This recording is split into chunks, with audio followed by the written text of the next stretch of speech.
पर्यावरण रक्षण म्हणजे राम, श्रीराम जय राम जय जय राम, वृक्ष लावणे म्हणजे राम, श्रीराम जय राम जय जय राम, राष्ट्र प्रथम मानतो तो राम, श्रीराम जय राम जय जय राम, कर्तव्य करणारा खरा तो राम, श्रीराम जय राम जय जय राम, पंचपरिवर्तनाचा हा ध्यास, श्रीराम जय राम जय जय राम, राम नावाचा घेऊ श्वास, श्रीराम जय राम जय जय राम, माझ्या हृदयी राहतो राम, श्रीराम जय राम जय जय राम, तुमच्या हृदयी राहतो राम, श्रीराम जय राम जय जय राम, सर्वांच्या मध्ये राहतो राम, श्रीराम जय राम जय जय राम, भारत भूमीत राहतो राम, श्रीराम जय राम जय जय राम, आमचा प्रणाम त्या चरणी राम, श्रीराम जय राम जय जय राम, श्रीराम जय राम जय जय राम, श्रीराम जय राम जय जय राम, श्रीराम जय राम जय जय राम, श्रीराम जय राम जय जय राम, श्रीराम जय राम जय जय राम, श्रीराम जय राम जय जय राम, सियावर रामचंद्र की, पवन सुत हनुमान की, सीता मैया की, जय लक्ष्मण भैया की, जय जय श्री राम। जय श्रीराम. रामाय रामभद्राय रामचंद्राय वेदसे, रघुनाथाय नाथाय सीताय पतये नमः। ज्यांच्या अनुभवाच्या शिदोरीवर समाज टिकून आहे अशा उपस्थित माझे पितृतुल्य मातृतुल्य असे सर्व ज्येष्ठ नागरिक यांच्या चरणी सर्वप्रथम वंदन करतो, मातृशक्तीला नमन करतो। उद्याच्या भारताचं स्वप्न बघणारे माझ्या तरुण मित्र मैत्रिणींना आणि बालगोपाळांना देखील प्रणाम करतो आणि आजच्या या व्याख्यानाला सुरुवात करतो। आज चैत्र शुद्ध नवमी, आजचा दिवस साधा सुद्धा नाही। आजच्या दिवशीच अयोध्येच्या राजवाड्यात एक बाळ रडलं होतं आणि त्या बाळाने अवघ्या विश्वाचं दुःख हरलं होतं। विचार करा, आज आपण या ठिकाणी भगवान श्रीरामांचा वाढदिवस साजरा करण्यासाठी एकत्र जमलो आहोत का? हा प्रश्न आपण आपल्या स्वतःला विचारूया। फक्त वाढदिवस साजरा करण्यासाठी जमलेलो नाही, ही श्रीराम नवमी साजरी करण्यासाठी जमलेलो नाही। तर आजचा दिवस म्हणजे धर्माचा जन्म, मर्यादेचा जन्म, आदर्शाचा जन्म, कर्तव्याचा जन्म, खऱ्या अर्थाने माणुसकीचा जन्म। आणि म्हणूनच हा दिवस आपण आनंदाने, भक्तीने आणि अभिमानाने साजरा करत असतो। आज आपण अशा विचारांचा उत्सव साजरा करतोय। या विचाराने या देशाला हजारो वर्ष टिकवून ठेवलंय। राम हे केवळ दोन अक्षरी नाम नव्हे, तर राम म्हणजे मर्यादा, राम म्हणजे संयम, राम म्हणजे शिस्त आणि राम म्हणजे या राष्ट्राचा प्राण। आज आपण अशा काळात जगतोय जिथे घरं मोठी झाली परंतु माणसांची मनं लहान झाली। तंत्रज्ञान जवळ आलंय परंतु माणसं दुरावली। पूर्वी एकाच ताटात 5 जण जेवत असत, परंतु आज 5 जण 5 वेगवेगळ्या खोल्यांमध्ये जेवतात। ही आजची वस्तुस्थिती आहे। हजारो वर्षापूर्वी प्रभू रामाने वनवासात राहून विखुरलेल्या समाजाला एकत्र जोडलं होतं, परंतु आमच्या आजच्या या हायटेक युगात आपल्या सोसायट्यांमध्ये, या शहरांमध्ये आम्ही एकमेकांपासून इतके दुरावलेलो आहोत की आमच्या शेजारच्या घरात काय घडतंय याची सुद्धा कल्पना आम्हाला नसते। मग आजच्या या हायटेक युगामध्ये आमच्या सोसायट्यांमध्ये, शहरांमध्ये आम्हाला रामराज्य आणता येईल का, हा विचार करणं अत्यंत गरजेचं आहे। परंतु रामराज्य जर आलं तर खऱ्या अर्थाने एक चांगलं सुशासन, प्रशासन आणि एक चांगल्या लोकांचं राज्य, एक चांगल्या लोकांची वस्ती अशी या ठिकाणी नांदेल असं म्हणायला हरकत नाही, कारण यालाच आपण रामराज्य म्हणतो। बरोबर आहे ना? बरोबर आहे की नाही?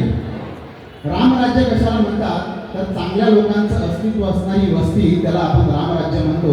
जिथं सर्व नियमांचं पालन होतं, जिथे खऱ्या अर्थाने सज्जन लोकांचा रहिवास असतो, अशा ठिकाणी आपण रामराज्य आहे असं म्हणतो।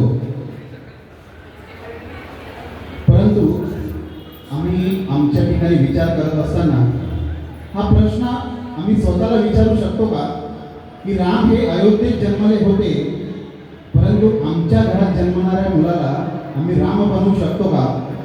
हा विचार आम्ही सर्वांनी करण्याची आज गरज निर्माण झालेली आहे. कारण आमच्या या भारतीय संस्कृतीला, भारत देशाला अशा महानायकांचं वरदान लाभलेलं आहे की आम्हाला कुठलाही वेगळा असा नायक कार्टूनच्या माध्यमातून किंवा फिल्मच्या माध्यमातून दाखवण्याची गरज नाही.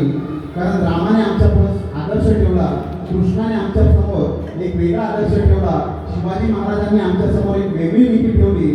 तर असे सर्व हे महानायक आमच्या या संपूर्ण देशात घडलेले असताना आम्ही कशासाठी आमच्या मुलांना हिटमॅन बॅटमॅनच्या स्टोऱ्या ऐकवतो? हा विचार आम्ही कधी केला आहे का? शिवाजी जन्मावा तो शेजारणीच्या घरात असं म्हटलं जातं. मग शिवाजी असो किंवा राम असो किंवा कृष्ण असो हे महापुरुष झाले, तर या महापुरुषांचा काही संघर्ष नव्हता का? हे जरी देवाचे अवतार म्हणून वावरले, परंतु त्या ठिकाणी त्यांच्या ठाई देखील संघर्ष होता. परंतु आमचं कसं आहे, आम्हाला सगळं सोयीचं हवं. आम्ही जे भोगलं ते आमच्या मुलांना भोगायला लागू नये. आम्हाला जो त्रास झाला तो आमच्या मुलांना होऊ नये, म्हणूनच आम्ही म्हणतो की शिवाजी जन्मावा तो शेजारणीच्या घरात. मग थोडासा संघर्ष आमच्या मुलांच्या वाट्याला हेतू पुरस्कार दिला तर काय फरक पडतोय? हा विचार आम्ही निश्चितपणाने आमच्या समोर ठेवला तर खऱ्या अर्थाने प्रत्येक घरात राम जन्माला येऊ शकतो, प्रत्येक घरात शिवाजी जन्माला येऊ शकतो, प्रत्येक घरात श्रीकृष्ण जन्माला येऊ शकतो. आज आमच्या घरात सर्व काही आहे.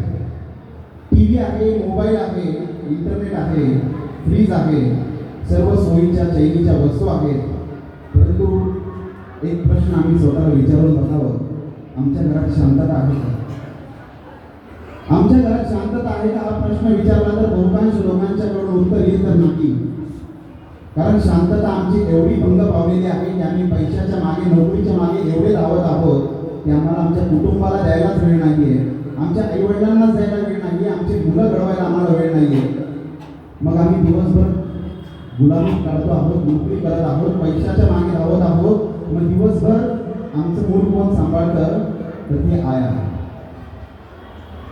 आमच्या डे केअर मधली जी काही सांभाळणारी मावशी असते तीच आमच्या मुलांना आई वाटू लागते आणि ती जसं शिकवेल तसंच मुलगा आचरण करावा लागतो. ही जर संस्कृती किंवा ही जर आम्ही आमच्या घरातली व्यथा जर तपासून बघितली तर खऱ्या अर्थाने अनेक घरांमधली ही शोकांतिका आपल्याला आढळेल. मग या ठिकाणी आम्हाला विचार करायचे की आम्ही नक्की कशाच्या मागे धावत आहोत? पैशाच्या मागे धावत असताना आम्ही पुढच्या पिढीला संस्कार द्यायचं विसरतोय, पुढच्या पिढीला शिक्षण द्यायचं विसरतोय. म्हणून निश्चितपणाने आम्हाला राम आमच्या घरात घडवायचा असेल तर आमच्या मुलांना आम्हाला वेळ देणं क्रमप्राप्त आहे. आमच्या मुलांसोबत वेळ घालणं आम्हाला क्रमप्राप्त आहे. आमच्या चाली, नीती, पिढीजात आलेले संस्कार आमच्या मुलांपर्यंत पोहोचवणं गरजेचं आहे. कारण आम्ही जर त्यांच्यापर्यंत पोहोचवले नाहीत तर ती ही चाली, रीती, प्रथा, परंपरा, कुळाचार पाळणारी आमची शेवटची पिढी असेल. यानंतरची पिढी हे का करायचं असं विचारणारी आहे. वर्षातनं एकदा किमान आमच्या कुलदेवतेला आम्ही जातो का हा प्रश्न जर आम्ही विचारला तर बहुतांश लोकांचं उत्तर नाही. मग त्या ठिकाणी आम्ही देवीच्या ठिकाणी गेलो नाही, कुलदेवतेच्या ठिकाणी गेलो नाही, तर निश्चितपणाने त्या देवीच्या ठिकाणी लोकांचं, भक्तांचं आगमन झालं नाही तर ते मंदिरात भ्रष्टला ते मंदिर चालवायला परवडेल का? मग हळूच तिथे कुठेतरी विदर्भी येतात आणि त्या ठिकाणी वेगळ्या प्रार्थना स्थळात त्याचं निर्माण होतं. मग म्हणून आम्ही आमच्या मुलांना कुलाचार शिकवले पाहिजे. राम महान का झाले? आज रामनवमीच्या निमित्ताने आम्ही रामाच्या निमित्ताने गोष्ट करत आहोत, रामांच्या बाबतीत बोलत आहोत. तर राम महान का झाले? रामांचा जर जीवनक्रम बघितला तर आम्ही आमच्या सिरियलमधनं राम बघितले, आमच्या रामायणातनं आम्ही राम बघितले आहे. तर राम का पूजले जातात? राम का महान झाले? राम महान यासाठी नाही झाले की त्यांनी कौशल्याच्या पोटी जन्म घेतला. राम यासाठी महान झाले की त्यांनी वनवासाचा आदेश देणाऱ्या कैकेयीला देखील माते समान आदर दिला, म्हणून राम महान झाले. राम महान जानकीसारख्या देवी स्वरूप सुकन्येशी विवाह केला म्हणून महान नाही झाले, तर अहिल्यासारख्या समाजाने टाकलेल्या स्त्रीला त्यांनी देवीची उपमा दिली म्हणून राम महान झाले. दशरथा सारखा चक्रवर्ती राजा त्यांचा पिता आहे म्हणून राम महान नाही झाले. तर राम महान का झाले? की ज्यांनी मुलासारखा ज्या चितेला मुखाग्नी दिला ती चिता होती वृद्ध असलेल्या पक्षाची म्हणजे जटायूची. पक्षांवर देखील पित्या समान प्रेम करणारे आमचे राम. राम महान लंका जिंकले म्हणून ठरले नाही, तर राम महान अयोध्येच्या मातीसाठी सोन्याच्या लंकेचा त्याग करून आले म्हणून राम महान ठरले. रावणाच्या नाभीत बाण मारला म्हणून राम महान ठरत नाही, तर प्रकांड पंडित असलेल्या रावणाच्या चरणी त्यांनी लक्ष्मणाला शिक्षण घेण्यासाठी, जीवनाचं शिक्षण घेण्यासाठी रावणाच्या चरणी लीन व्हायला लावलं म्हणून राम महान ठरले. म्हणून आज आम्ही आमच्या मुलांना काय देतो, तर त्या अर्थाने आम्ही जर बघितलं तर आम्हाला जर राम बनवायचं असला तर यातला कुठला संघर्ष आम्ही आमच्या मुलांच्या वाट्याला देतो का, तर निश्चितपणाने नाही असं त्याचं उत्तर येतं. मुलांना आम्ही मोबाईल देतो, कार्टून दाखवतो, गेम खेळायला देतो, परंतु आम्ही त्यांना गुरु देतो का? शाळेतले शिक्षक हेच गुरु, हे संस्कार आम्ही त्यांच्या मनावर देतो का, हा प्रश्न आम्हाला विचारला पाहिजे. हे संस्कार ह्या सगळ्या आजकाल देण्याच्या गोष्टी आहेत ज्या सर्व दुरापास्त होत चाललेल्या आहेत. म्हणून आमच्या या सर्व दिनचर्येत मुलांचं स्थान कुठे आहे आम्ही सर्वप्रथम निश्चित केलं पाहिजे. रामाच्या आयुष्यात अनेक अशा घटना घडल्या. प्रभू श्रीरामाच्या आयुष्यात अशी एक घटना घडली होती की विश्वामित्र ऋषी त्या ठिकाणी या दशरथ राजांच्या दरबारात आले. दरबारात आल्यानंतर विश्वामित्र ऋषींनी राजा दशरथांना सांगितलं की मला राम पाहिजे. राजा दशरथ घाबरले. ते म्हणाले राम अजून लहान आहे, रामाला अजून कुठलंही शिक्षण दिलेलं नाही, राम अजून राजा बनण्यालायक झालेले नाही. त्यावेळी विश्वामित्र म्हणतात मला राजा नको, मला राम हवा आहे.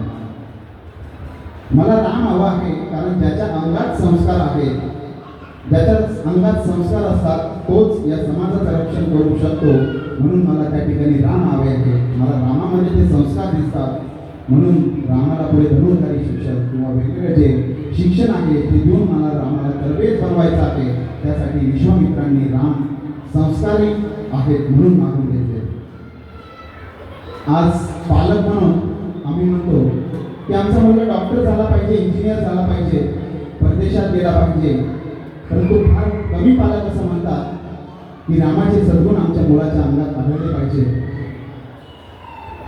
डॉक्टर हा समाजाला लागतो, रुग्णांना लागतो, इंजिनियर या देशाला लागतो, कारखान्याला लागतो, परंतु राम हा संपूर्ण मानव जातीला लागतो. परंतु मानव जातीचं जगण्याचं साथ, जगण्याची दिशा या रामायणात आम्हाला मिळत असते. रामायण ही फक्त कथा नाही, रामायण म्हणजे जीवन जगण्याचा मार्ग आहे. रामायण सांगते की मुलगा कसा असावा, भाऊ कसा असावा, पत्नी कशी असावी, पती कसा असावा, मित्र कसा असावा, राजा कसा असावा आणि नागरिक कसा असावा, याचं सर्व शिक्षण तुम्हाला रामायणातून मिळत असतं. म्हणूनच आज आपण या ठिकाणी रामायणावर थोडक्यात चर्चा करणार आहोत, परंतु कथेच्या स्वरूपात नव्हे तर आमच्या दैनंदिन आयुष्यात घडणाऱ्या ज्या घटना आहेत त्याला अनुसरून आम्ही रामाने जे काही त्यांच्या जीवनात आचरण केलेलं आहे त्याचा आणि आमच्या जीवनात घडणाऱ्या घटनांचा संबंध आम्हाला काहीतरी जोडता येतो का, याचा विचार आम्ही पुढच्या काही मिनिटांमध्ये करणार आहोत.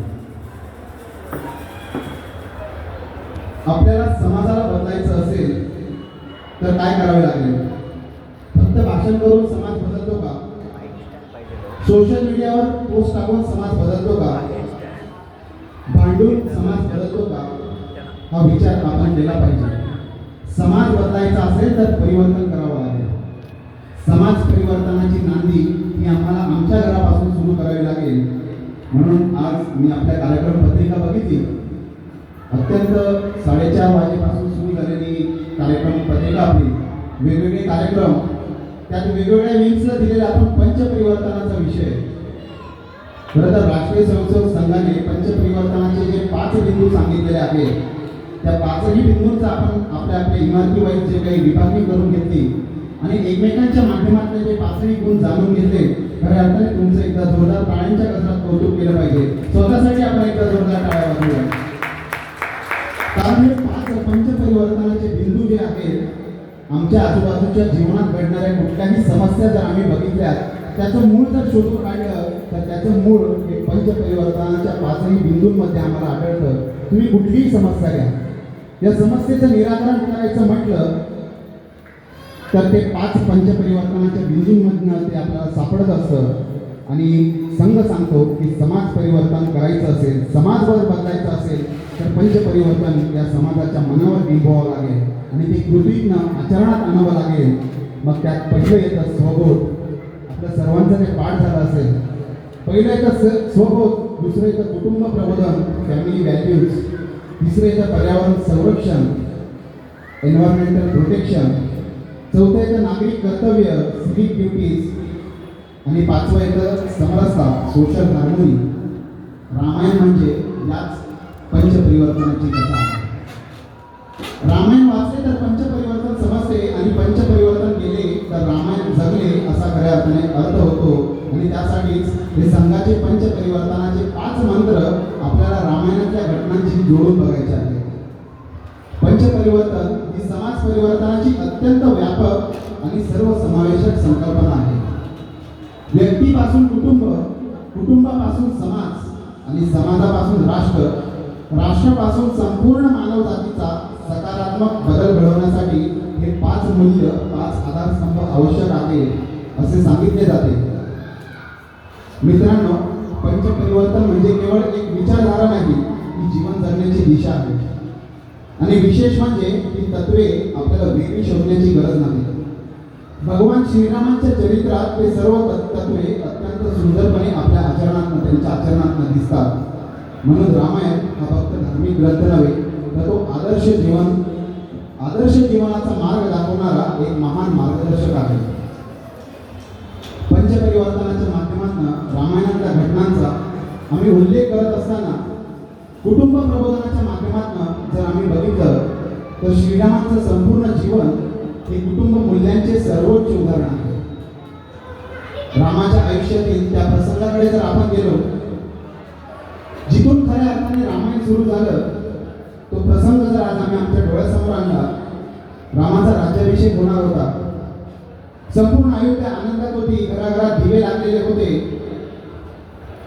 रस्त्यावर फुलं टाकली जात होती, लोकांच्या चेहऱ्यावर उत्साह होता, कारण सर्वांना वाटत होतं की आता राम राजा होणार आहे, राम राजा होणार आहे, राम सर्वांना न्याय देणार आहे, धर्म येणार आहे, सुख येणार आहे, अशी सर्वांच्या मनात आनंदाची लहर निर्माण झालेली होती. परंतु मित्रांनो, जीवनात अनेकदा असं होतं की ज्या दिवशी आपल्याला सर्व काही मिळणार असते त्याच दिवशी आपल्याकडून सर्व काही निघून जातं. रामाच्या आयुष्यात देखील तसंच झालं. मंथरा नावाची दासी कैकेयीच्या कानात विष ओतते, राम राजा झाला तर भरताला काहीच मिळणार नाही. इतिहासात अनेक मोठे युद्ध हे तलवारीने झालेले नाही, तर ते कुणीतरी कोणाच्या तरी कानात काहीतरी चुकीचं सांगितल्यामुळे झालेले आढळतात. म्हणून इतिहासात जर डोकावून बघितलं तर अनेक युद्ध याचे चुकीच्या समजांमुळे, गैरसमजांमुळे झालेले आढळतात. कानात कुजबुज केली, चुकीचा सल्ला दिला गेला आणि चुकीचा विचार या संपूर्ण कुटुंबाचे उद्ध्वस्त होण्याला कारण ठरला. कैकेयीने 2 वर मागितले. पहिला सांगितला भरताला राज्य द्या आणि दुसरा सांगितला रामाला 14 वर्ष वनवासाला पाठवा. हे दोघंही वर ज्यावेळी दशरथ राजांनी ऐकले, दशरथ राजा कोसळले. अयोध्या रडू लागली, कारण त्याच वेळी एक माणूस अत्यंत धीरोदात्तपणे आपल्या जागेवर शांतपणे उभा राहून विचार करत होता. तो व्यक्ती म्हणजे प्रभू श्रीराम. प्रभू श्रीराम आपल्या जागी स्थिर स्थावर उभे होते. अत्यंत शांत मुद्रेने ते सर्व ऐकत होते. पित्याने दिलेल्या वचनासाठी श्रीरामांनी 14 वर्षाचा वनवास स्वीकारला. त्यांनी प्रश्न केला नाही, त्यांनी तक्रार केली नाही, राग केला नाही, कारण त्यांच्यासाठी आई वडिलांचा सन्मान हाच सर्वोच्च धर्म होता. कैकेयीमुळे वनवास मिळाला तरीही तिच्याबद्दल प्रभू श्रीरामचंद्रांनी द्वेष मनात ठेवला नाही. त्यांनी देखील मातेचाच मान त्या कैकेयींना दिला. भरत हा आदर्श भाऊ होता, त्याला राज्य मिळू शकत होतं, पण त्यांनी ते नाकारलं. रामाच्या पादुका गादीवर ठेवल्या आणि स्वतः सेवकासारखं राहून एक सेवक म्हणून त्यांनी ते राज्य त्या ठिकाणी चालवलं. आमच्या आयुष्यात आम्ही काय करतो? आमच्या आयुष्यात आम्ही काय करतो हा प्रश्न जर आम्ही स्वतःला विचारला तर आमच्या घरात काय चित्र आहे? छोट्याशा जमिनीच्या तुकड्यांवरनं किंवा पैशांवरनं सख्खे भाऊ कोर्टात उभे राहतात. वस्तुस्थिती आहे. पैशांवरनं जमिनीच्या तुकड्यांवरनं आमचे सख्खे भाऊ कोर्टात उभे राहतात. मुलांकडे आई वडिलांसाठी बोलायला वेळ नाही. पालकांकडे मुलांचं ऐकायला संयम नाही. मोबाईलने घराचे हॉटेल केलेले आहे. प्रत्येक जण आपल्या आपल्या खोलीत आपल्या स्क्रीनवर. अशी आजकालची आमची गंमत झाली. छोटीशी अडचण झाली की आम्ही राग व्यक्त करतो, तक्रार करतो, भांडण करतो, आमच्या पत्री निराशा पडते. परंतु रामाला राज्य मिळत होतं तरी त्यांनी ते सोडलं. परंतु आम्ही आमच्या छोट्याशा गोष्टींवर नाते तोडतो, परंतु रामाने कुठलंही नातं तोडलं नाही. आमच्या दैनंदिन आयुष्यात घडणाऱ्या घटनांवरनं आम्ही या घटनेची साधर्म्य साधू शकतो का याचा विचार आम्ही केला तर किती नाते आमचे असे आहे की ज्यांच्याशी आमचे संवादाचे संबंध आहेत. सोसायटी शेजारी सोडून द्या, परंतु सख्खे भाऊ, सख्या बहिणी, आई वडील, काका, चुलते, मावशी हे सर्व आमचे नात्यातले कुटुंबातले बघितले तर नक्की कोणाचं कुठं बिनसलेलं असतं. आमचं कोणाचं काहीतरी मनात असतं आणि त्यातनं आम्ही एकमेकांशी बोलत नाही, एकमेकांशी शांतता राखतो, एकमेकांशी अबोला धरतो. ही आमची आजची वस्तुस्थिती आहे. घरात त्यावेळी लक्ष्मण होते. लक्ष्मण त्यावेळी म्हटले की असा निर्णय कसा होऊ शकतो. लक्ष्मणाने म्हटलं की मी जातो, मी बोलतो, मी आईशी भांडतो आणि मी रामाला राज्य परत मिळवून देतो असं त्यावेळी लक्ष्मण म्हटले होते. परंतु रामाने म्हटलं की वडिलांनी दिलेला जो शब्द आहे, जे वचन आहे ते आपल्याला मोडायचं नाही, आपल्याला आपला धर्म पाळायचा आहे. म्हणून घरात एक राम असला, कुठल्याही भावाने एक रामाचं रूप जरी धरलं किंवा रामाचं रूप जरी आचरणात आणलं तरी घरात भांडणं होणार नाही. घरात लक्ष्मणासारखे कितीही हट्टी माणसं असो, परंतु राम जर असला तो आपल्या ठिकाणी स्थायी असला, आपला तत्पर असला, मर्यादित असला तर निश्चितपणे आमच्या घरात भांडण होणार नाही. म्हणून कुणीतरी एकाने रामाचं आचरण करणं त्या ठिकाणी आवश्यक वाटतं. हा प्रसंग आम्हाला कुटुंब प्रबोधनाचं सर्वात मोठं उदाहरण सांगतो. कारण कुटुंब हे संस्कारांचं केंद्र आहे. सुदृढ कुटुंब असेल तरच सुदृढ समाज तयार होतो. म्हणून खऱ्या अर्थाने रामाकडनं काय शिकलं पाहिजे तर रामाकडनं त्याग शिकला पाहिजे. कुटुंबात मी पेक्षा आम्ही या भावनेला अधिक महत्त्व दिलं पाहिजे. रामायण शिकवते अहंकार सोडला तर कुटुंब टिकते. म्हणून आम्ही आमच्या अहंकाराला जर तिलांजली दिली तर त्या ठिकाणी आमच्या कुटुंबाची नाळ भक्कमपणाने जोडली जाणार आहे. म्हणून निश्चितपणाने अहंकाराचा त्याग आम्ही केला पाहिजे. मग आमच्या कृतीत आम्ही काय आणू शकतो, या घटनेत आम्ही काय शिकतो तर आमच्या सोसायटीच्या प्रत्येक कुटुंबाने असं जर ठरवलं की आठवड्यातनं किमान एक दिवस समजा आम्हाला रविवार सुट्टीचा दिवस आहे तर त्या रविवार सुट्टीच्या दिवशी, आठवड्यातल्या रविवारच्या शेवटच्या सुट्टीच्या दिवशी आम्ही आमच्या सर्व सोसायटीतले किंवा आमच्या विंगमधले, इमारतीतले सर्व कुटुंब एकत्र येऊ. त्यावेळेत आमचे जे काही गॅजेट्स आहेत, मोबाईल आहेत, ते सर्व आम्ही आमच्या घरी ठेवू. एकत्र येऊन आपापसात चर्चा करू. एकमेकांशी झालेल्या घटनांवर, आयुष्यात असलेल्या प्रसंगांवर, त्यानंतर चांगल्या सुखदुःखाच्या गोष्टींवर आम्ही चर्चा करू शकतो का, हा विचार जर आम्ही आमच्या सोसायटीच्या माध्यमातून केला तर निश्चितपणे आमच्या सोसायटी देखील कुटुंब झाल्याशिवाय राहणार नाही. म्हणून त्या ठिकाणी हा विचार करणं आम्हाला प्राप्त करतो.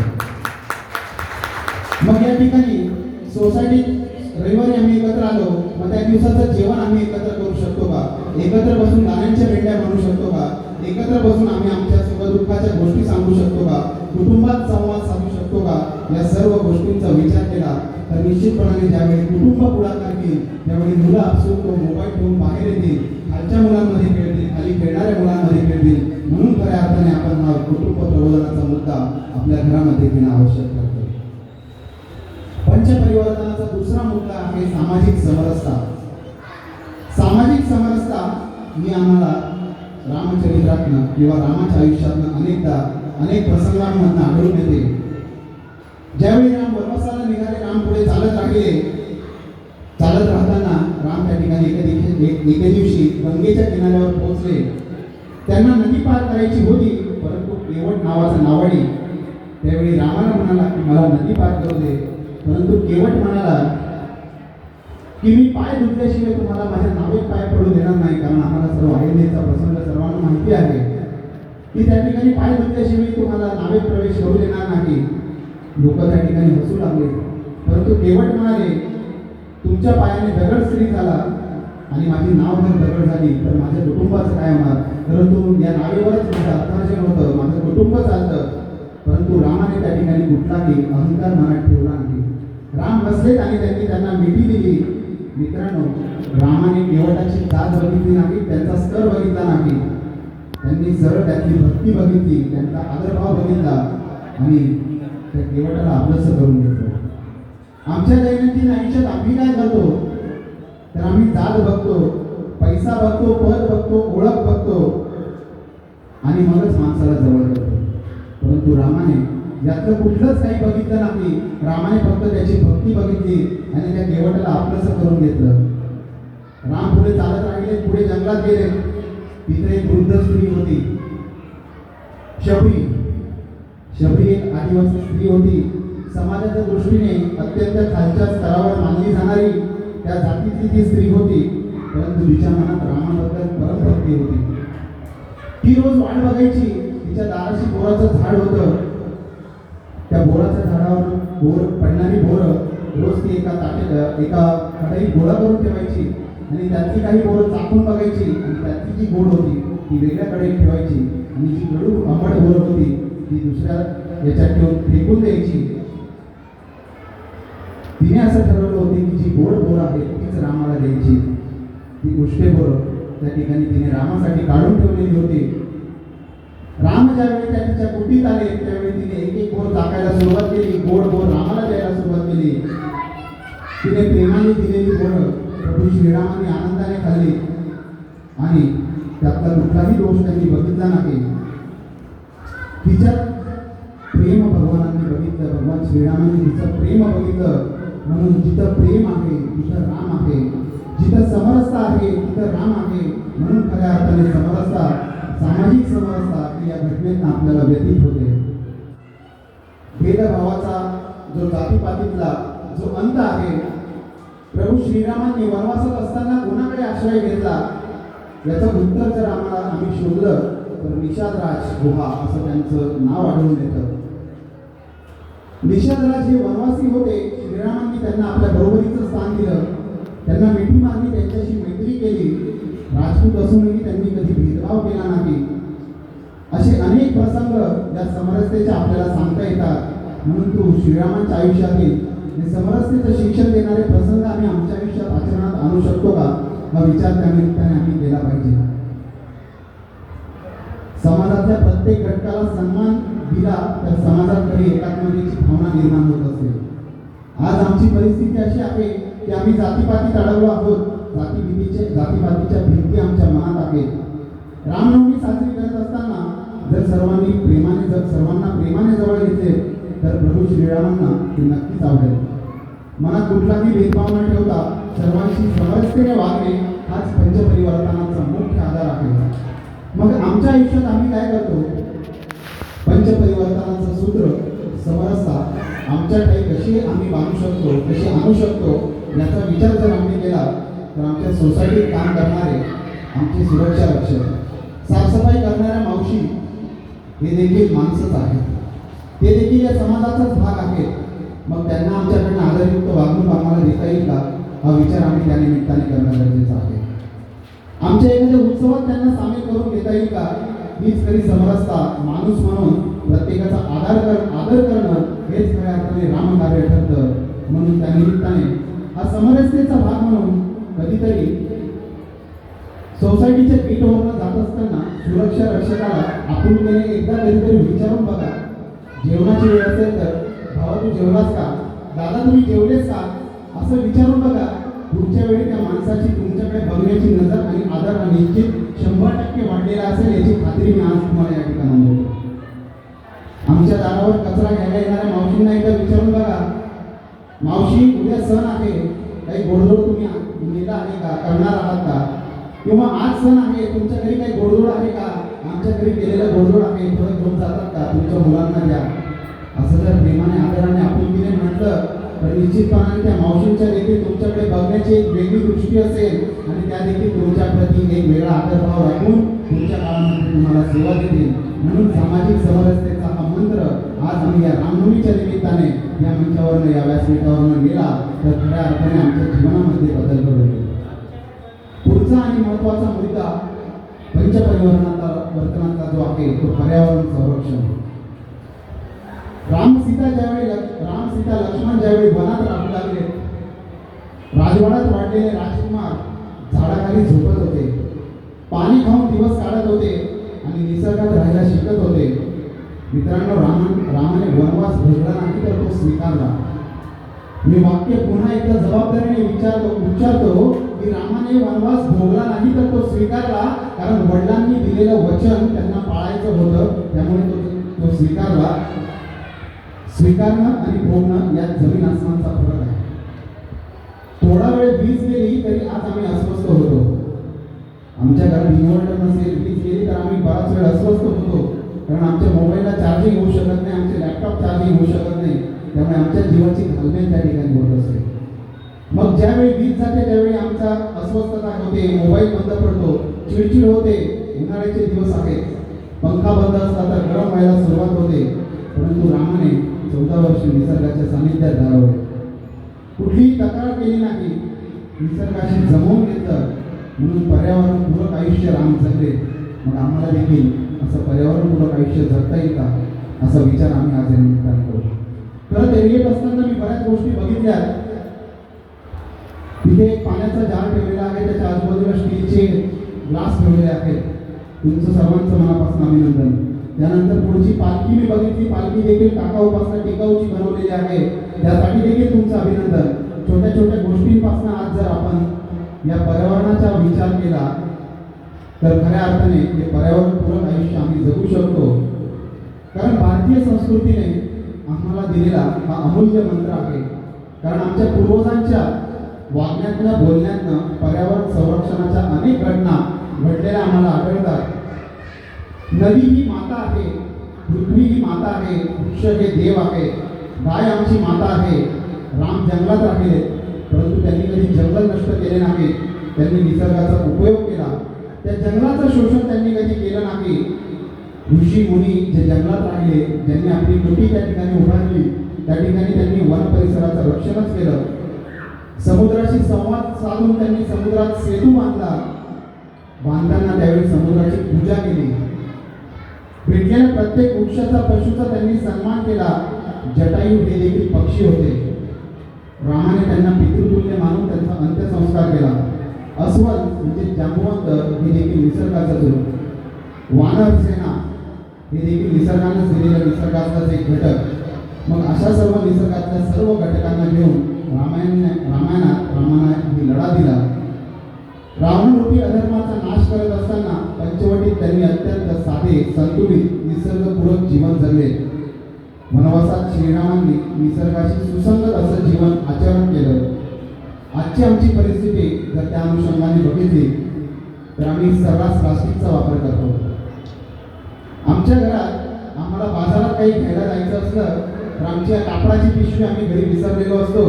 मग आपसूक आमच्या मनात त्या ठिकाणी दुकानदाराच्या पुढे प्रश्न उभावतो, भैया कॅरी बॅग दोघं घ्या.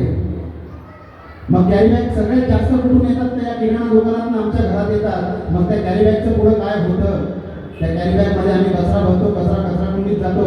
कचरा कुंडीत काही अन्नाच्या शोधार्थ जातात आणि पुन्हा ते प्लास्टिक गाईच्या पोटात जातं.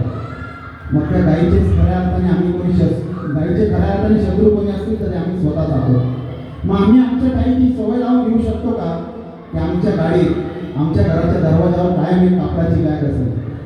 त्यामुळे घरात काही आणायचं असलं, काही करायचं असलं तर कायम ती कापडाची बॅग आम्ही वापरू. ही सवय आम्हाला लावून घेता येईल का, हा विचार आज आम्ही या निमित्ताने केला पाहिजे. सोसायटी म्हटली तर रेन वॉटर हार्वेस्टिंग सारखे अनेक विषय आहेत, त्यात देखील आपल्याला अंमल करता येऊ शकतो. वाढदिवसाला पाश्चात्य संस्कृतीचं आचरण करण्याऐवजी, केक कापण्याऐवजी आम्ही फळं कापून साजरा करू शकतो का? एखाद्याला झाड देऊन तो साजरा करू शकतो का? सत्कारांमध्ये फुलं न वापरता आम्ही पुस्तक किंवा झाड देऊ शकतो का? असा विचार त्या निमित्ताने आम्ही केला पाहिजे. सोसायटीत झिरो वेस्ट मॅनेजमेंट आम्ही राबवू शकतो का? शून्य कचरा संकलन, टाकाऊपासून टिकाऊ कसं आम्हाला करता येईल याचा आम्ही विचार करू शकतो का? महापालिका सांगते म्हणून आम्ही ओला आणि सुका कचरा वेगवेगळा करतो, विलगीकरण करतो, परंतु आम्ही ते मनापासून करतो का? ओला कचरा वेगळा काढायचा कशासाठी, सुका कचरा वेगळा काढायचा कशासाठी? सुक्या कचऱ्याचा वापर आम्ही आमच्या काही वस्तूंमध्ये करू शकतो का, याचा आम्ही कधी विचार करतो का? तर खऱ्या अर्थाने बघायला गेलं तर ज्यावेळी मावशी कचरा घ्यायला येतात त्यावेळी ओल्या कचऱ्यापेक्षा सुक्या कचऱ्याची बाजू सर्वात जास्त भरलेली असते. हे जर आम्ही बारीक निरीक्षण केलं तर आम्ही पर्यावरणपूरक आयुष्य जगत आहोत का हा प्रश्न आम्ही स्वतःला विचारला पाहिजे.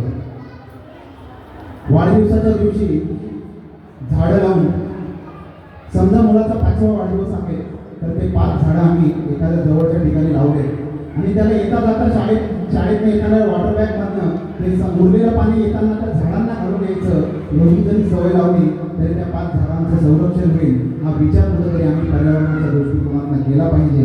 कारण निसर्गाचा उपभोग नव्हे तर संवर्धन केलं पाहिजे हाच खरा दृष्टिकोन आमच्या जीवनात विकसित झाला पाहिजे. चौथा आमच्या पंचपरिवर्तनाचा बिंदू आहे स्वबोध. स्व आधारित जीवनशैली. स्वबोध म्हणजे स्वतःची ओळख. आमचं काय आहे त्याचा विसर आम्हाला पडलेला आहे. पाश्चात्य संस्कृतीचं एवढं आम्ही आचरण करत आहोत, एवढा आमच्यावर पगडा आहे, एवढा आमच्यावर प्रभाव आहे की पाश्चात्य संस्कृती पाश्चिमात्य देशात जे काही केलं जातं तेच आपलं आहे अशी आमची एक विचारसरणी तयार झालेली आहे.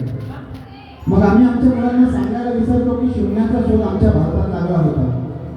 आम्ही आमच्या मुलांना सांगायला विसरतो की प्लास्टिक सर्जरी जे आजकाल इंग्रजांकडनं आलाय असं सांगितलं जातं त्या प्लास्टिक सर्जरीचा शोध पूर्वीच्या काळी ज्यावेळी युद्ध होत होते त्यावेळी जे काही त्या ठिकाणी शुश्रूषा होत होती आमचे सुश्रुत ऋषी त्या ठिकाणी शुश्रूषा करत होते आणि त्यांनी तो प्लास्टिक सर्जरीचा शोध लावला. हे सांगायला आम्ही आमच्या मुलांना विसरतो.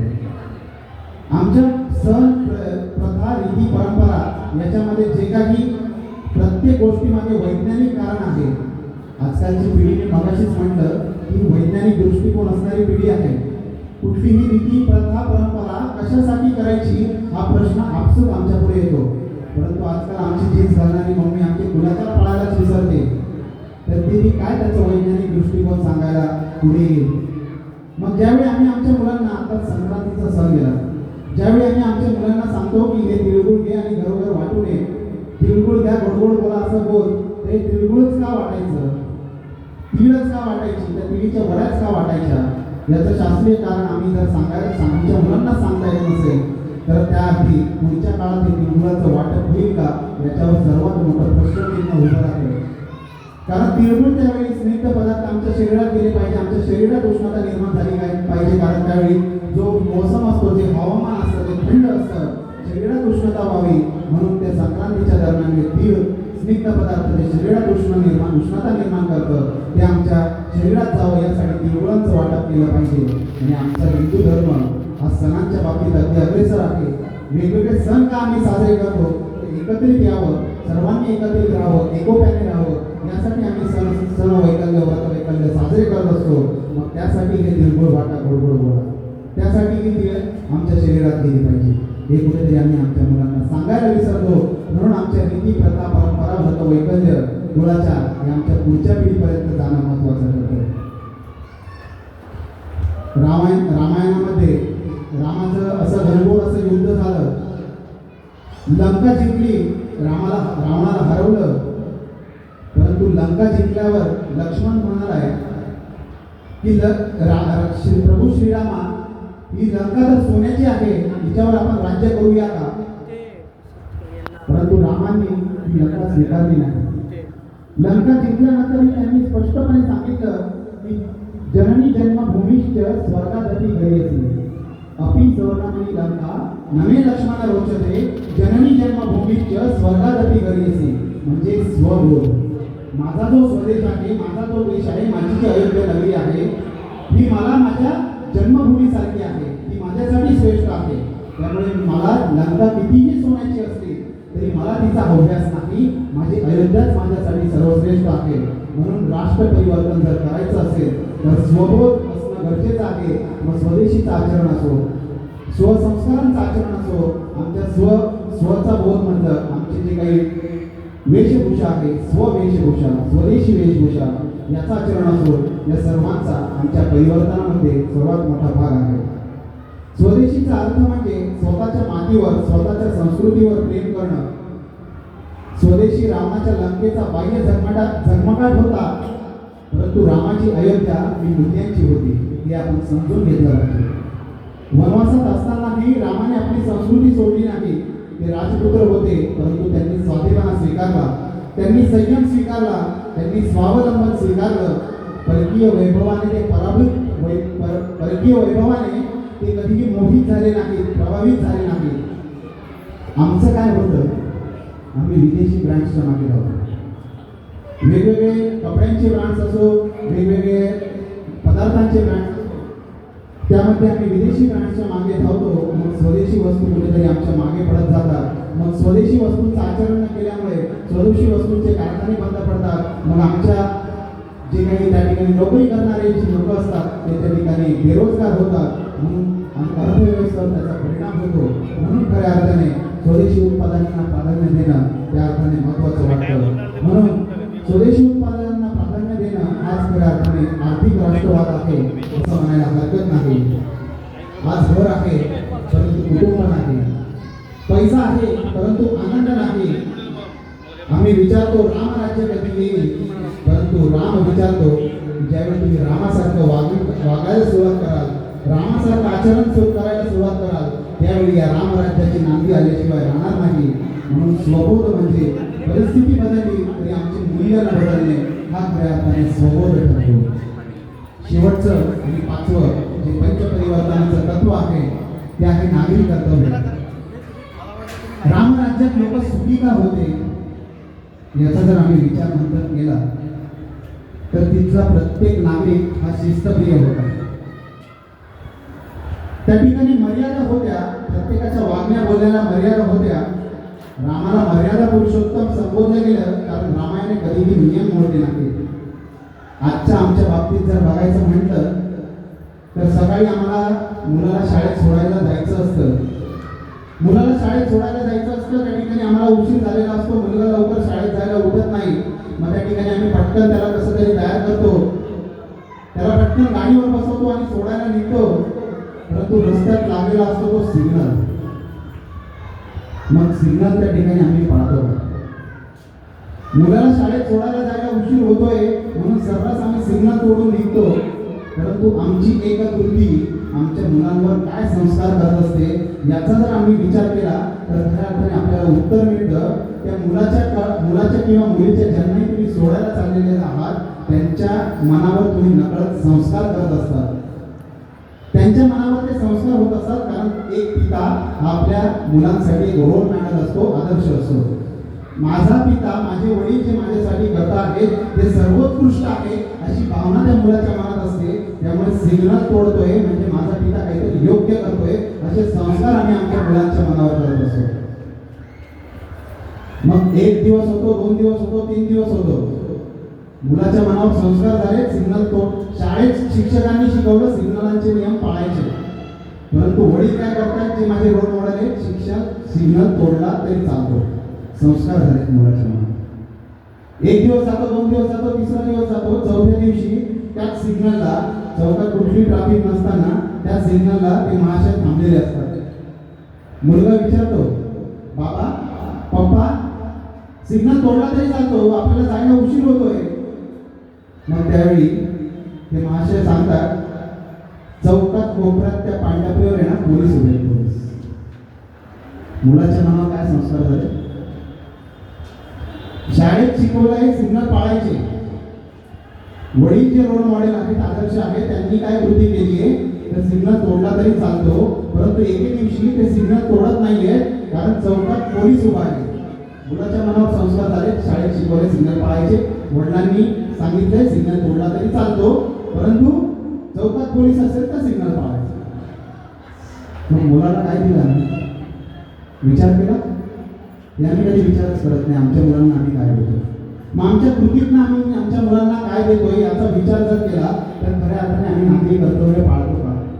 म्हणून ते पंचपरिवर्तनात समाविष्ट होतं नागरिक कर्तव्य. मग नागरी कर्तव्यांमध्ये अनेक अशा गोष्टी आहेत. सिग्नल ही एक त्यातली एक शिल्लक गोष्ट आहे. मग आम्ही आमच्या राष्ट्रीय प्रतीकांचा आदर करतो का? राष्ट्रगीताचा सन्मान करतो का? वडीलधाऱ्यांचा आदर करतो का? लहानग्यांना तेवढंच सन्मानाने वागवतो का? असे अनेक नागरी कर्तव्य. संविधानाचं पालन करतो का? असे अनेक नागरी कर्तव्य आपल्याला सांगता येतील. म्हणून या नागरी कर्तव्यांचा विचार करत असताना प्रत्येक ठिकाणी आमची प्रत्येक कृती आमच्या पुढच्या पिढीला संस्कार देत असते. म्हणून सोसायटीच्या बाबतीत म्हटलं तर आम्ही सोसायटीच्या नियमांचं पालन करतो का? आहेत का कोणी कमिटीतले लोक? आहे का कमिटीचं? सोसायटीतले लोक नियमांचं पालन करतात का? करतात. तुमची सोसायटी आदर्श आहे. अनेक ठिकाणी असं होतं की वेळेत मेंटेनन्स न भरणे, प्रॉपर्टी टॅक्स जो आम्हाला महापालिकेला भरायचा असतो तो वेळेत न भरणे, अशा अनेक गोष्टी आम्ही नकळतपणे करून जात असतो. परंतु त्याच वेळी मतदानाच्या हक्कासाठी प्रबोधन मंचाला आमच्या दाराशी यावं लागतं. ही घोषणावर गोष्ट आहे का? मतदानाच्या दिवशी आम्ही कुठेतरी ट्रिपला जातो कारण लागून 3 सुट्ट्या येत आहेत. पॅकेज दिलं एखाद्या हॉटेलने, त्या पॅकेजच्या मोहात आम्ही पडतो आणि मतदानाचा अधिकार आमचा टाळून आम्ही त्या पॅकेजच्या मोहात त्या पॅकेजच्या मागे जातो आणि तिथे हॉटेलला आम्ही आमच्या सुट्ट्या मनवतो. तर हे कितपत घोषणावं आहे याचा विचार आम्ही केला पाहिजे. म्हणून मतदानाचा हक्क बजावला पाहिजे हे देखील नागरिक कर्तव्यामध्ये येतं. जर आपण चांगले नागरिक झालो तरच रामराज्य येईल याची प्रत्येकाने मनाची गुणगाठ बांधली पाहिजे. तरच हे रामराज्य आपल्या सोसायटीत येईल, तरच हे रामराज्य आमच्या शहरात येईल, आमच्या प्रभागात येईल आणि तरच हे आमचं रामराज्य आमच्या राज्यात देशात येईल. आमच्यापासून जर आम्ही कृती सुरुवात केली तरच ती कुठेतरी आमच्या मुलांकडनं त्याचं आचरण होईल, शेजाऱ्या पाजाऱ्यांकडनं आचरण होईल. आमच्या सोसायटीने चांगलं अनुकरण केलं, आमच्या सोसायटीने जर चांगलं आचरण केलं तर त्याचं अनुकरण आजूबाजूच्या सोसायट्या करतील. मग आमचा आदर्श असा वाढ निर्माण होईल, प्रभाग निर्माण होईल. मग आम्ही कुठेतरी म्हणू शकतो की आमचं पिंपरी चिंचवड आदर्श शहर झालेलं आहे, आमच्या पिंपरी चिंचवडमध्ये रामराज्य आलेलं आहे असं कुठेतरी आम्ही म्हणू शकतो. परंतु सुरुवात कुठून करावी लागेल? प्रश्न तुम्हालाही प्रश्न आहे का? सुरुवात कुठून करावी लागेल? स्वतःपासून. म्हणून या ठिकाणी नागरिक कर्तव्य पाळण्यासाठी सुरुवात ही स्वतःपासून करावं लागेल. कारण मी स्वतः बदलणार हा जर आम्ही निर्णय घेतला तर मी स्वतः बदलणार, मी स्वतः कुटुंब वाचवणार. आज या रामनवमीच्या निमित्ताने आम्ही संकल्प करूया की मी स्वतः बदलणार, मी स्वतः माझं कुटुंब वाचवणार, मी समाज जोडणार, मी पर्यावरण जपणार, मी राष्ट्रासाठी जगणार. जर आपण ठरवले या सर्व पंचपरिवर्तनाच्या बिंदूंचा जर आम्ही अंमल केला तरच खऱ्या अर्थाने रामराज्य येईल. कारण आपण बदललो तरच समाज बदलेल, जर आपण उभे राहिलो तरच हा भारत देश उभा राहील. आणि श्रीरामांनी कर्तव्याला त्यांच्या आचरणात सर्वात मोठं स्थान दिलेलं आहे. कारण कर्तव्यापासून ते तसूवरही मागे सरकले नाही, कर्तव्य प्रथम त्यांनी ठेवलं. म्हणून आमच्या कर्तव्याला देखील, आमच्या नागरिक कर्तव्यांना देखील आम्ही आमच्या आयुष्यात कितवं स्थान देतो यावर आमच्या रामराज्याचं गणित अवलंबून आहे. त्यांनी वेगवेगळ्या त्या ठिकाणी आपल्या घटनांमध्ये त्या ठिकाणी आम्हाला नागरिक कर्तव्यांचं पालन करायला शिकवलेलं आहे. नियम पालन असो, प्रामाणिकता असो, समाजहित असो, अशा अनेक गोष्टींमध्ये त्यांनी आम्हाला या नागरिक कर्तव्यांचा उहापोह करून दिलेला आहे. खरं तर लहान मुलं या ठिकाणी कमी बसले आहेत, परंतु एक खारुताईची एक गोष्ट मला त्या ठिकाणी रामायणातली आठवते. लहान मुलं असतील तर अत्यंत रोचक पद्धतीने ते आपल्यासमोर मांडली असते, परंतु आता मोठी माणसं आहेत. आपल्या सर्वांना प्रभू श्रीरामचंद्र ज्यावेळी लंकेत गेले त्यावेळी राम सेतू त्यांनी बांधला हे आम्हा सर्वांना माहिती आहे. मग ज्यावेळी राम सेतू बांधायचा होता, तो समुद्र ओलांडायचा होता, त्यावेळी ते काम सुरू झालं. त्यावेळी सर्व वानर सेना सज्ज झाली होती. बलाढ्य हनुमान नील नल हे अवाढव्य दगड उचलून त्या ठिकाणी त्यावर राम हा शब्द करून ते सर्व त्या समुद्रात टाकत होते. प्रत्येक दगड त्यावेळी समुद्रात तरंगत होता आणि वानर सेना आपल्या कामात मग्न होती. परंतु त्याच ठिकाणी एक छोटीशी खारुताई होती. ही खारुताई ते सगळं बघत होती. तिला वाटलं की माझे राम, माझ्या रामांची सेना एवढे कष्ट करत आहे तर मग मी का शांत बसू?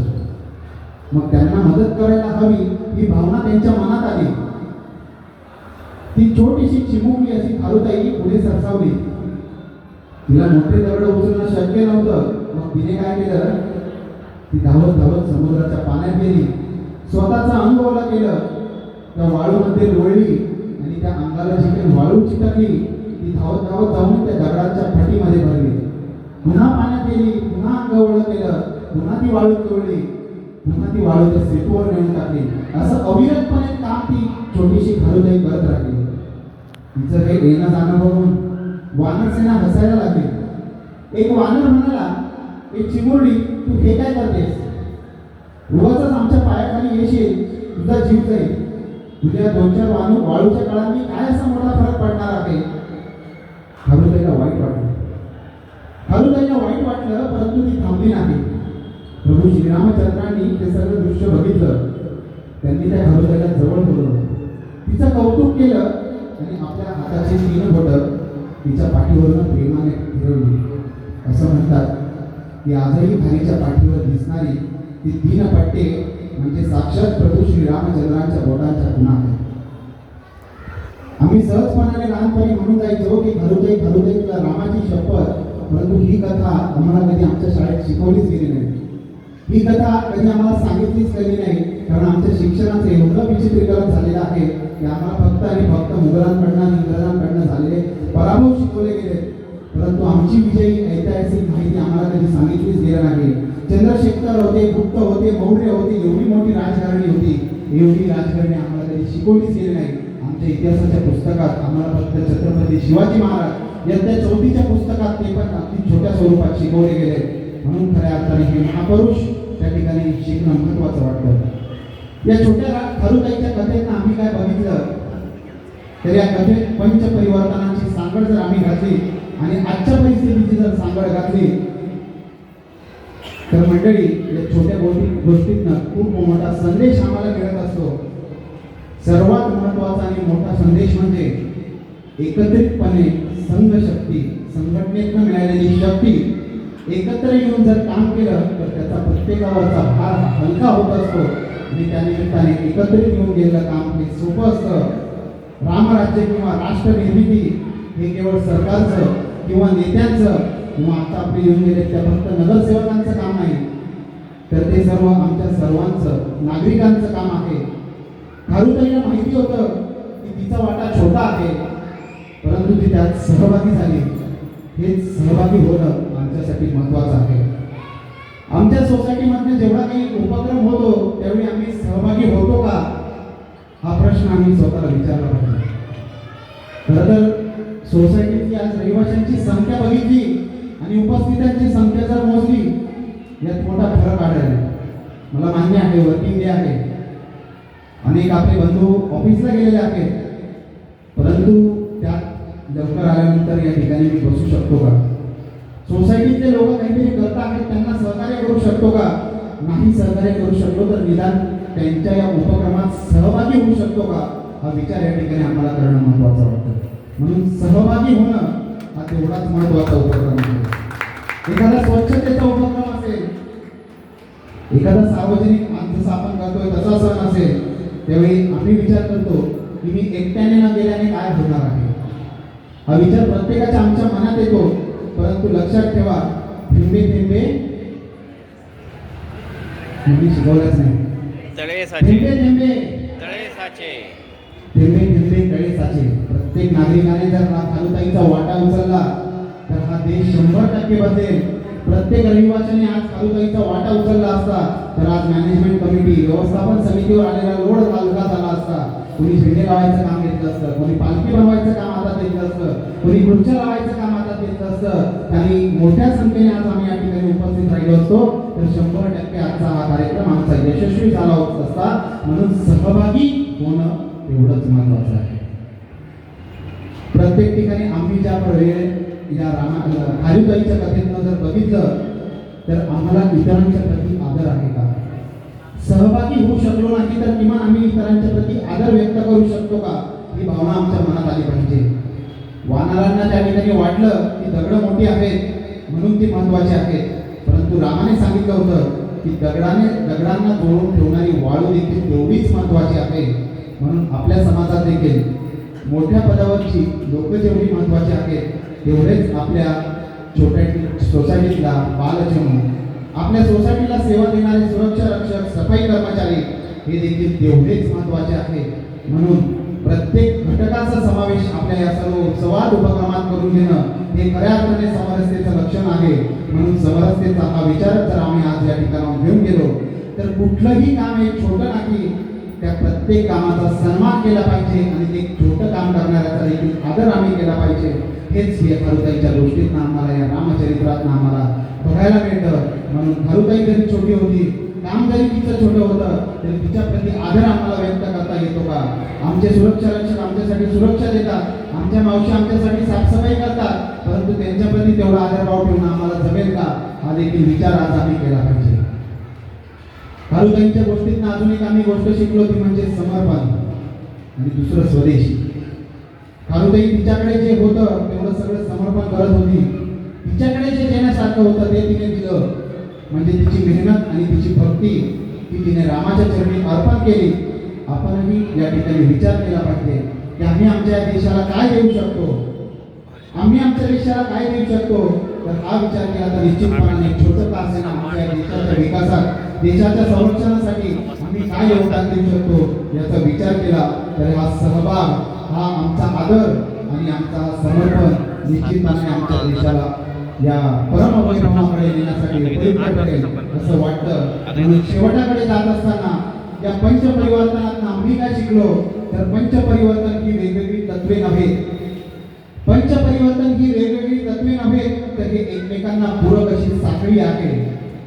समरसता नसली तर समाज रुळतो, कुटुंब मूल्ये नसली तर व्यक्ती घडत नाहीत, स्वबोध नसला तर स्वाभिमान हरवतो, कर्तव्य भाव नसला तर व्यवस्था ढासळते, पर्यावरण जपले नाही तर भविष्य धोक्यात येते. म्हणून पंचपरिवर्तन ही केवळ विचारधारा नव्हे तर ती आचरणाची दिशा आहे. श्रीरामांचे चरित्र या सर्व तत्वांचं जिवंत उदाहरण आहे. समरसता, संस्कार, स्वाभिमान, कर्तव्य आणि निसर्गाचं भान यावरच आदर्श समाज उभा राहत असतो. म्हणून या रामनवमीच्या निमित्ताने फक्त भाषण देऊन पंचपरिवर्तन आचरणात येणार नाही, सोशल मीडियावर पोस्ट टाकून पंचपरिवर्तन आचरणात येणार नाही, तर आमचे पंचपरिवर्तन हे आमच्या आचरणात, आमच्या कृतीत येणार आहे. म्हणून आज आपण सर्व मिळून या सोसायटीला, या शहराला, या देशाला रामांच्या आदर्शावर नेऊया. म्हणून एकदा जोरदार त्या रामांचा जयघोष करूया. पवन सुत हनुमान की जय, सियावर रामचंद्र की जय.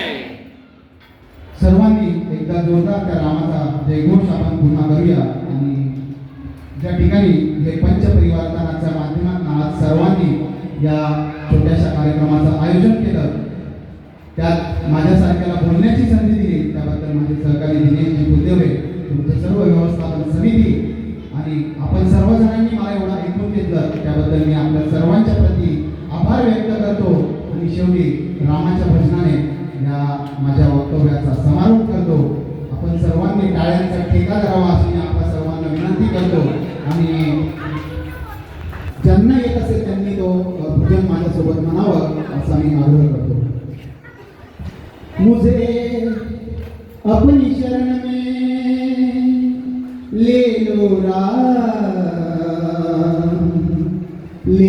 राम, मुझे अपनी शरण में ले लो राम, मुझे अपनी शरण में ले लो राम.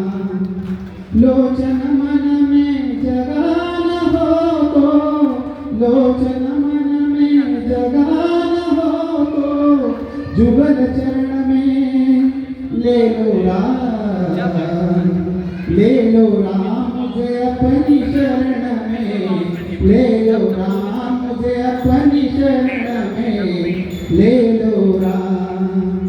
जीवन जैगे जाल बिछाया, रच के माया नाच नचाया, जीवन देके जाल बिछाया, रच के माया नाच नचाया. चिंता मेरी कभी मिटेगी, चिंता मेरी कभी मिटेगी, जब चिंतन में ले लो राम, ले लो राम, मुझे अपनी शरण में ले लो राम, मुझे अपनी शरण में ले लो राम. तुमने लाखों पापी तारे मेरे बारी बाजी हारे, तुमने लाखों पापी तारे मेरे बारी बाजी हारे. मेरे पास न पुण्य की पूंजी, मेरे पास न पुण्य की पूंजी,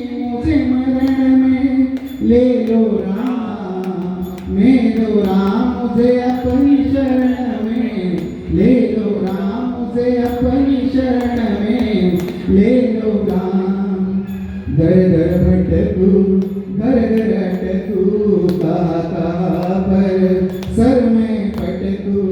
दर दर भटकू घर घर अटकू कहाँ पर सर में पटकू। इस जीवन में मिलो न तुमको, इस जीवन में मिलो न तुमको राम। इस जीवन में मिलो न तुमको, मुझे मरण में ले लो राम।